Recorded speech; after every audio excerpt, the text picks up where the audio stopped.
1980 का दौर था। इंडियन नेवी को समझ आ रहा था कि मॉडर्न मैरीटाइम थ्रेट सिर्फ ट्रेडिशनल नेवल वॉरफेयर तक लिमिटेड नहीं रहेंगे। शिप्स को प्रोटेक्ट करना, हॉस्टाइल वेसल्स पर स्पेशल ऑपरेशन, कोस्टल एरियाज में काउंटर टेररिज्म, इसके लिए एक ऐसी फोर्स चाहिए थी जो पानी के अंदर भी लड़े, जमीन पे भी और हवा से भी उतर सके। इसी जरूरत ने जन्म दिया मरीन कमांडो फोर्स, जिसे दुनिया जानती है मार्कोस के नाम से। नाम सिंपल है, मरीन कमांडो, लेकिन इनका रोल सिंपल बिल्कुल नहीं। इनकी ट्रेनिंग यूएस नेवी सील्स और इजराइल के कमांडोज के साथ हुई, लेकिन एक बड़ी फर्क है, इंडियन कंडीशंस अलग हैं। यहाँ सियाचिन का -40 डिग्री भी है और मुंबई के गर्म गंदा समुंदर भी, तो इन्हें दोनों के लिए तैयार होना पड़ता है। अब यहाँ एक बात समझना जरूरी है, मार्कोस सिर्फ तैरने वाले कमांडो नहीं है। पॉज, ये अंडर वाटर डेमोलिशन भी करते हैं, होस्टेज रेस्क्यू भी और डायरेक्ट एक्शन भी, मतलब दुश्मन के एरिया में घुसकर ऑपरेशन। उनकी असली स्ट्रेंथ है अडेप्टेबिलिटी। इमेजिन कीजिए, एक कमांडो को पहले पानी के अंदर ऑपरेट करना हो, फिर शोर पर मूव करना हो और उसके बाद एक बिल्कुल अलग टेरेन में मिशन कंटिन्यू करना हो। यही कॉम्प्लेक्सिटी मैरीटाइम स्पेशल ऑपरेशंस को इतना चैलेंजिंग बनाती है। लेकिन इनकी असली कहानी शुरू होती है ट्रेनिंग कैंप से, और वहाँ जो होता है उसका एक छोटा सा हिस्सा भी नॉर्मल इंसान बर्दाश्त नहीं कर सकता। बिल्डअप, वो ट्रेनिंग जो इंसान तोड़ देती है, ट्रेनिंग का नाम है डैडी, या कुछ ऑफिसर्स इसे बुलाते हैं हेल वीक। सोचिए, 2 हफ्ते तक आपको पूरी नींद नहीं मिलेगी, 2-2 घंटे से ज्यादा सो नहीं सकते। फिजिकल ट्रेनिंग सुबह 4 बजे शुरू होती है, रनिंग, स्विमिंग, ऑब्स्टिकल कोर्स, और ये सब तब जब आपका शरीर ऑलरेडी थक चुका होता है। एक एक्सरसाइज है जिसमें ट्रेनीज को घंटों तक ठंडे पानी में खड़ा रहना पड़ता है बिना हिले, सिर्फ एक चीज टेस्ट करने के लिए, मेंटल स्ट्रेंथ। क्योंकि असली मिशन में जब आप दुश्मन के इलाका में हो तब थकन का कोई बहाना नहीं चलता। और ये सिर्फ शुरुआत है। एक स्टेज आती है जिसे बोलते हैं ओशन वीक, जहाँ ट्रेनीज को लगातार कई दिन तक समुद्र में ही रहना पड़ता है। कॉम्बैट, स्विमिंग, डाइविंग, नेविगेशन, सब कुछ अंधेरे में, बिना किसी मॉडर्न जीपीएस के भरोसे। यही वजह है कि जो लोग इस ट्रेनिंग को पूरा करते हैं उनकी गिनती बहुत कम होती है। कई बार तो सिलेक्शन रेट 10 से 15% से भी नीचे चला जाता है। लेकिन जो बचते हैं वो फिर इंसान नहीं रहते, वो बन जाते हैं मार्कोस। पॉज, और ट्रेनिंग का सबसे इम्पोर्टेंट पार्ट सिर्फ फिजिकल फिटनेस नहीं है, माइंडसेट। क्योंकि स्पेशल ऑपरेशंस में प्रॉब्लम ये नहीं होती कि सिचुएशन डिफिकल्ट है, प्रॉब्लम ये होती है कि सिचुएशन डिफिकल्ट होने के बावजूद डिसीजन लेना पड़ता है प्रेशर के अंदर। एक और चीज आपने नोटिस किया होगा कि मार्कोस के बारे में पब्लिक डोमेन में इंफॉर्मेशन बहुत कम होती है। इसका एक सीधा रीजन है ऑपरेशनल सीक्रेसी। जितना कम दुश्मन को पता हो कि ये फोर्स कैसे ट्रेन करती है, कैसे डिप्लॉय होती है, उतना ही एडवांटेज बना रहता है। इसीलिए इंटरनेट पर मार्कोस के नाम से बहुत सारी ड्रामेटिक स्टोरीज मिलेंगी, लेकिन हर वायरल क्लेम को फैक्ट मान लेना सही नहीं है। रियल स्पेशल ऑपरेशंस हॉलीवुड से काफी डिफरेंट होते हैं। यहाँ एक मिस्टेक का मतलब सिर्फ मिशन फेल होना नहीं होता, कभी कभी लाइव्स डिपेंड करती हैं। क्लाइमैक्स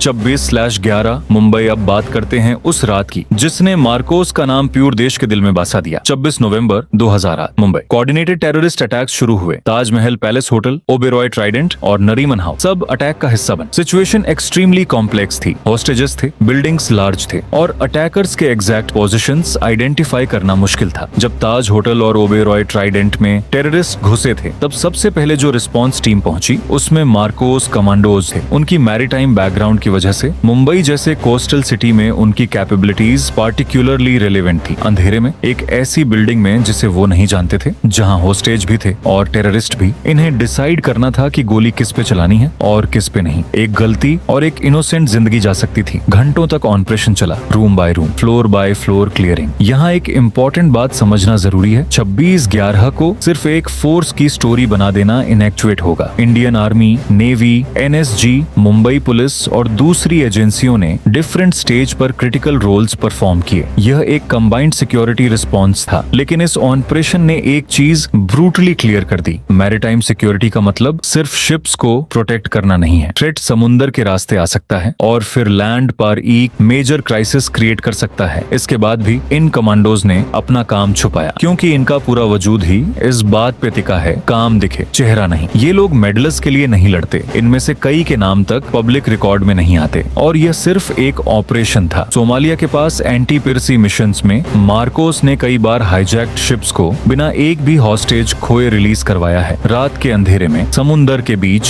जहां कोई बैकअप तुरंत नहीं पहुंच सकता। Emotional close. समुंदर को हम दूर से देखते हैं, कभी सनसेट के लिए, कभी ट्रैवल के लिए, कभी बीचेस के लिए, लेकिन नेशनल सिक्योरिटी के पर्सपेक्टिव से वही समुंदर एक कंप्लीटली डिफरेंट बैटलफील्ड बन सकता है। और उस बैटलफील्ड में इंडिया को ऐसे प्रोफेशनल्स की जरूरत होती है जो अनसर्टेनिटी के बीच भी कंपोज्ड रह सकें। ये लोग अपना नाम नहीं चाहते, अपनी फोटो नहीं चाहते, ये सिर्फ एक चीज चाहते हैं कि जब देश सो रहा हो तब कोई जाग कर उसकी रक्षा करे। कभी सोचा है कितने ऐसे लोग होंगे जिन्होंने अपनी जान देश के लिए दाव पे लगाई और हमें उनका नाम तक नहीं पता? शायद यही असली देशभक्ति है, बिना किसी तमाशे के, बिना किसी वाहवाही के। मार्कोस की कहानी हमें एक सिंपल चीज समझाती है, एलीट सोल्जर सिर्फ स्ट्रेंथ से नहीं बनता। स्ट्रेंथ के साथ डिसिप्लिन चाहिए, ट्रेनिंग चाहिए, टीम वर्क चाहिए और सबसे बढ़कर ड्यूटी के लिए कमिटमेंट चाहिए। सीटीए। अगर ये कहानी सुन के सीना थोड़ा चौड़ा हुआ हो तो एक लाइक तो बनता है। और अगर आप चाहते हैं कि ऐसी और अनटोल्ड स्टोरीज आप तक पहुंचे इंडिया की फोर्सेस की, जो कभी स्क्रीन पे नहीं आती, तो चैनल को सब्सक्राइब कर दीजिए। And teaser. लेकिन एक बात मैं आपको अभी नहीं बताऊंगा। मार्कोस के एक मिशन में ऐसा मोड आया था जिसने उनकी पूरी स्ट्रेटेजी हमेशा के लिए बदल दी। एक ऐसी रात जिसके बारे में सिर्फ कुछ ही लोगों को पता है। वो कहानी अगली वीडियो में। और अगर आपको डिफेंस और मिलिट्री हिस्ट्री की ऐसी फैक्चुअल डॉक्यूमेंट्रीज पसंद है तो चैनल को सब्सक्राइब कर लेना, क्योंकि अगला चैप्टर शायद समुंदर से भी ज्यादा डेंजरस टेरेन का हो। तब तक के लिए जय हिंद।